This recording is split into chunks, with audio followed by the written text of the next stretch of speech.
esta es la clase número 5.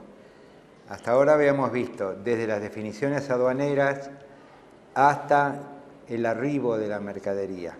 Ahora vamos a ver el ingreso a depósito.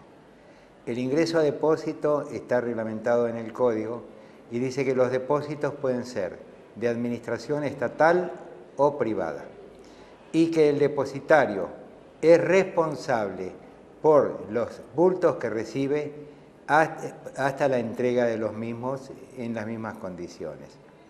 Por eso tenemos que ver que el depositario, cuando recibe del transportista, es el más interesado en observar si existe algún tipo de mala condición, porque si no pasa a ser él el responsable.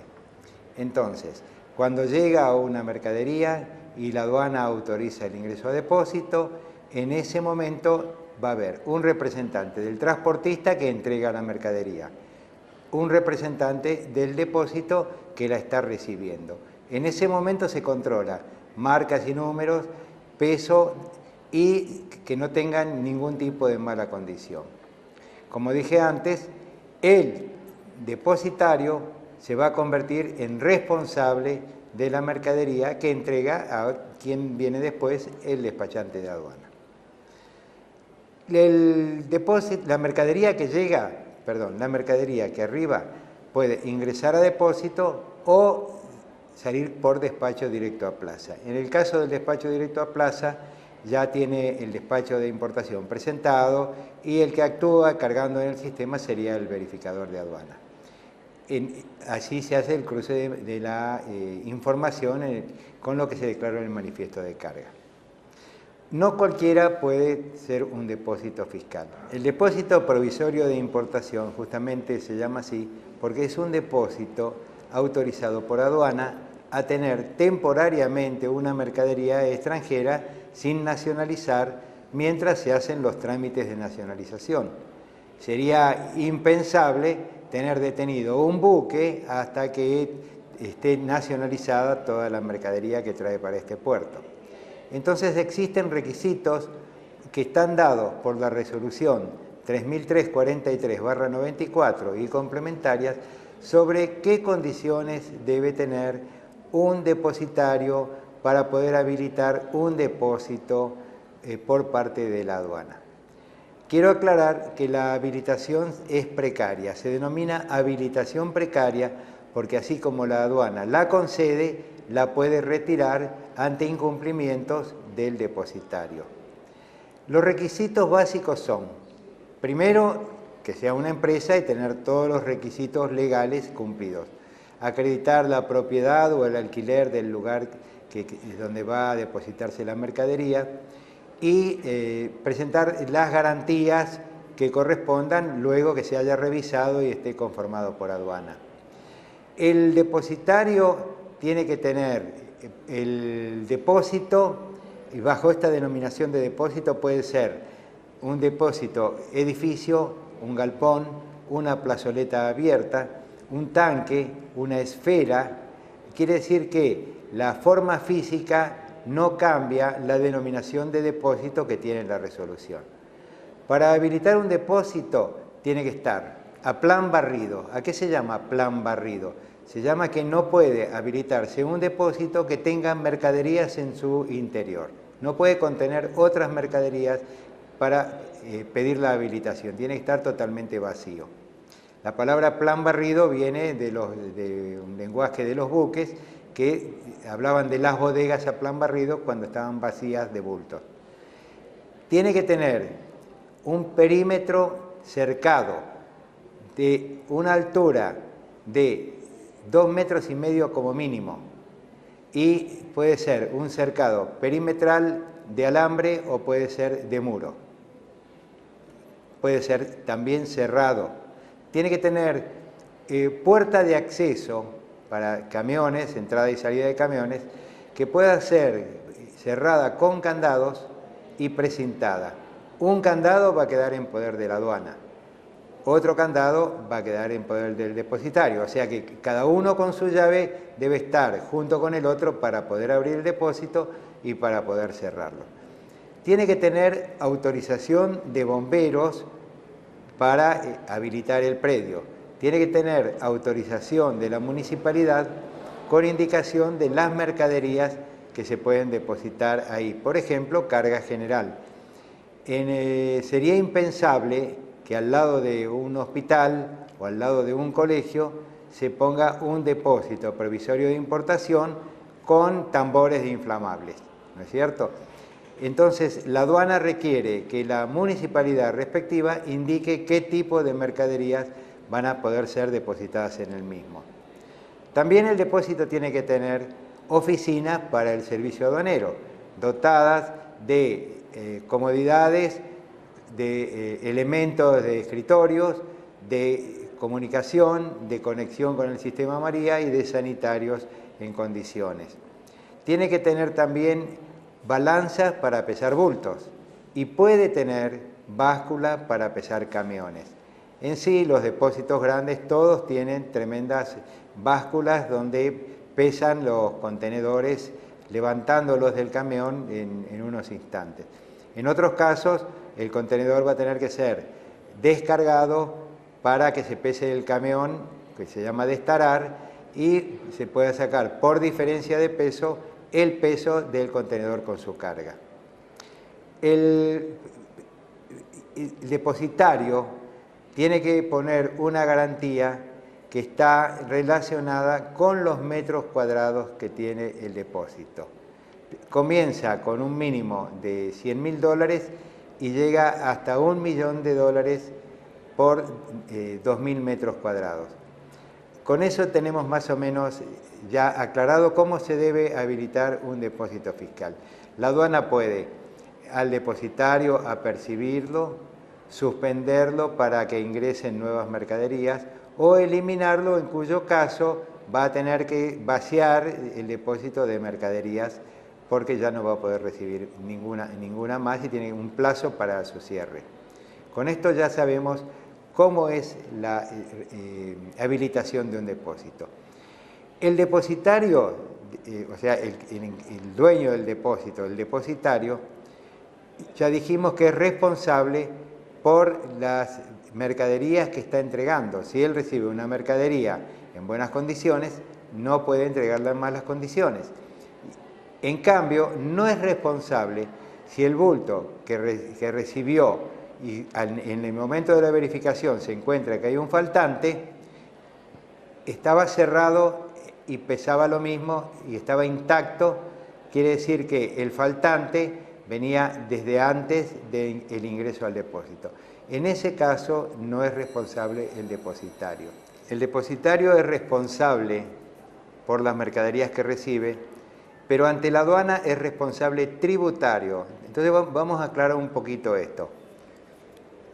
A la aduana no digo que no le interesa, pero sí lo que le interesa son los tributos que pagan las mercaderías. Al dueño de la mercadería le interesa el estado de la mercadería que él va a vender después o que va a utilizar. Entonces, el objetivo de la aduana y la responsabilidad y por el cual pide garantías la aduana para el depositario es por los tributos que tendría que cobrar la aduana. Aparte, el importador tendrá su compañía de seguros que le va a garantizar el valor de la mercadería por si tiene algún daño o alguna pérdida. Para la aduana, no solamente el depositario es responsable, es el principal responsable, pero también el importador es responsable subsidiario por los tributos que pudiera pagar la mercadería. La mercadería que queda en los depósitos y nadie retiró, o sea, el consignatario no se presentó, es la que ya cae en rezago, como hablamos al comienzo creo que en la primera clase, la mercadería cae en rezago y la aduana entonces comienza lo que se denomina el despacho de oficio, que puede culminar con la entrega a la Presidencia de la Nación o con el remate de la mercadería por un banco autorizado. Si hubiera alguna infracción, el responsable, el importador responsable, mantiene la responsabilidad aunque la mercadería hubiera quedado en situación de rezago. Hay un caso especial que se denomina las aduanas domiciliarias. Pensemos en la Ford, en las empresas grandes, las automotrices. Las aduanas domiciliarias son empresas que tienen gran volumen de operaciones y por lo tanto la aduana le ha permitido instalar el personal aduanero en el mismo depósito de la empresa. En ese caso, la tramitación es un poco distinta a la tramitación común. Tampoco se rigen por la selectividad que vamos a ver más adelante del sistema María.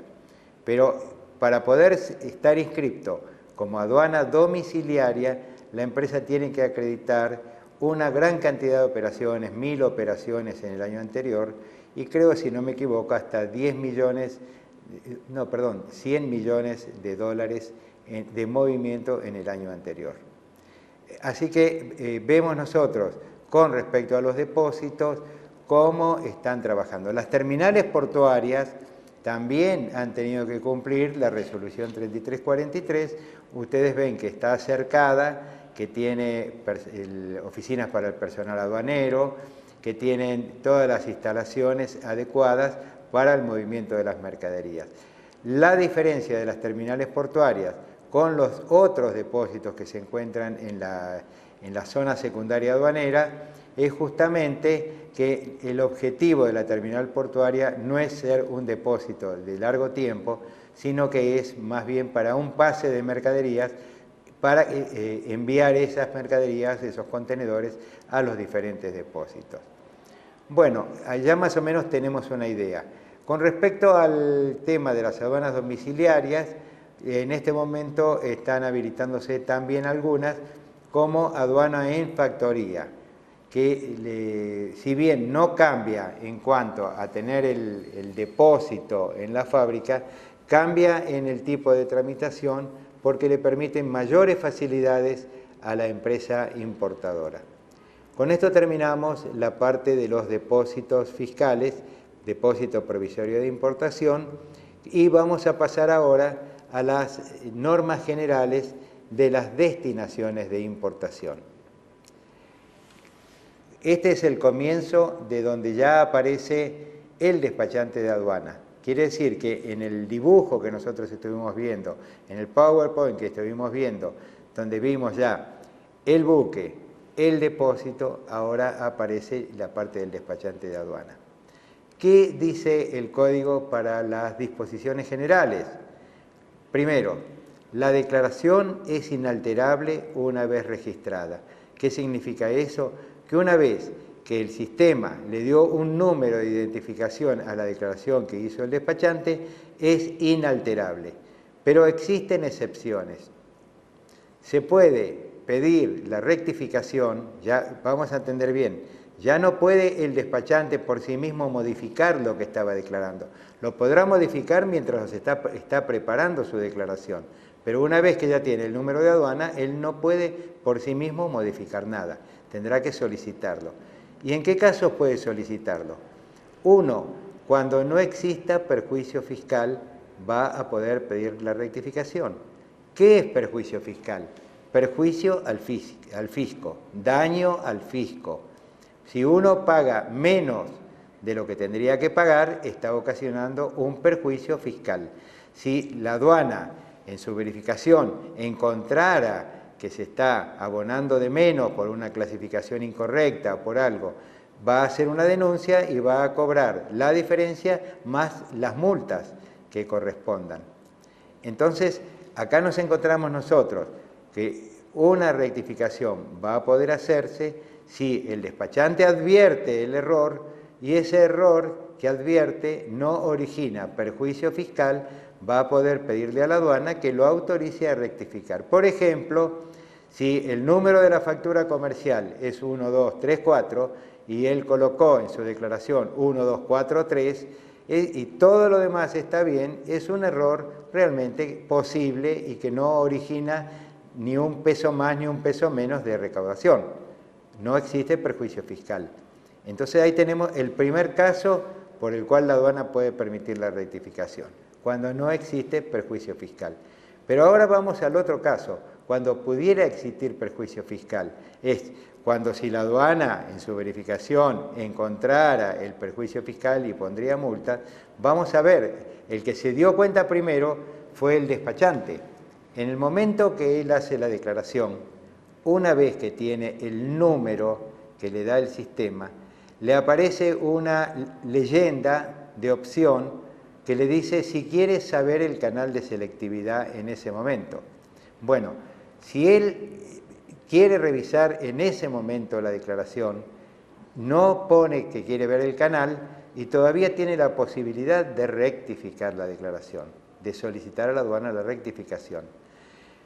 ¿Cuáles rectificaciones pueden solicitarle en caso de que se pudiera producirse perjuicio fiscal? Digamos, A1, cuando de la documentación complementaria se evidencia fácilmente el error. ¿Cómo declara el despachante? El despachante declara en el sistema María e imprime un formulario que es el OM 1993 que ustedes pueden estar viendo en pantalla en este momento. El OM 1993, donde está toda la declaración. Vamos a suponer que yo estoy declarando una partida de televisores que valen $100 cada uno. El valor $100 cada uno, pero yo por error puse el valor unitario a $10 cada uno. Por lo tanto, estoy declarando un valor mucho menor que el valor real y por lo tanto estoy pagando mucho menos que lo que tendría que pagar. Yo me doy cuenta, ¿cómo puede ser que cuando le hice el presupuesto al cliente calculé que iba a tener que pagar, por ejemplo, $20.000 y ahora en la liquidación estoy pagando $2.000? Hay algo que no está bien, está mal. Y me voy a fijar, empiezo a revisar y me doy cuenta que en el casillero yo declaré que el valor unitario era 10 en vez de 100. Pero todos los documentos, documentación complementaria, que es la factura comercial del exportador y los otros documentos que tengo, están dando un valor en base a $100 por unidad. Entonces yo puedo hacer un expediente ante la aduana solicitando la rectificación, indicando que me equivoqué, que puse valor unitario $10 cuando realmente el valor unitario era $100 y que solicito pagar la diferencia. El expediente va, en ese caso, a procedimientos técnicos de la aduana, donde van a revisar mi declaración, que está en el sistema informático y está en el OM 1993, con la documentación complementaria que está dentro del sobrecontenedor borde naranja OM 2133 que ustedes también pueden estar viendo en este momento en la pantalla. Ahí van a darse cuenta, cuando revisan, dice, pero ¿cómo? La factura comercial decía $100 de precio unitario y el despachante declaró $10 de precio unitario por error. Es un error imposible de pasar desapercibido en caso de que le hubiera correspondido verificación aduanera. En ese caso, me van a permitir rectificar la declaración sin aplicación de multas. Entonces, cuando de la documentación complementaria se nota el error, cuando yo como despachante fui el primero que me di cuenta del error y le estoy avisando a la aduana antes de que me den canal de selectividad, yo voy a poder rectificar esa declaración sin pagar multas. Un segundo caso, que sería el B, sería cuando yo voy a pedir una rectificación de algo que no puedo demostrarlo por comparación con la documentación complementaria. Por ejemplo, yo estoy declarando una máquina textil con control digital cuando la máquina textil en la factura dice máquina textil H14. No me dice nada más. Averiguo con el cliente, yo miro el tarifario, miro la nomenclatura, dice con control digital 0% de derecho de importación. Las demás máquinas 15% de derecho de importación. Y yo me ensarto y la declaro como con control digital al 0%, pagué una cifra menor y cuando ya tengo el número que me dio de registro, pero todavía cuando me dice si quiero saber el canal, digo, bueno, voy a revisar bien. Y cuando miro el catálogo, de la máquina, veo que no dice que tiene control digital. Me equivoqué en la declaración. En ese caso, yo no voy a poder pedir una rectificación, sino que voy a tener que hacer una autodenuncia. ¿Qué es una autodenuncia? Me denuncio a mí mismo en esa declaración, porque mirando la documentación complementaria no se nota la diferencia entre lo que declaré y la documentación complementaria. Por lo tanto, yo tendría que hacer una autodenuncia. Podría quedarme callado, pero corro el riesgo de que lo encuentre un verificador. Con la autodenuncia el código me dice, si usted hace la autodenuncia, le voy a cobrar la multa mínima con una rebaja del 75% y no le voy a iniciar un sumario contencioso. Y un sumario contencioso es un expediente largo, pesado, donde intervienen abogados, cuyo interés principal es que esté todo bien armado, que me piden los estatutos de la empresa, los firmantes autorizados, etcétera, antes de entrar a ver el fondo del asunto. Entonces la autodenuncia es recomendable porque uno paga una multa con rebaja y no tiene el inicio de ese expediente. Bueno, vamos a continuar en la clase siguiente, en la sexta clase, a partir de las disposiciones generales con declaración supeditada, que es un tema que hay que entenderlo. Chao, que les vaya muy bien.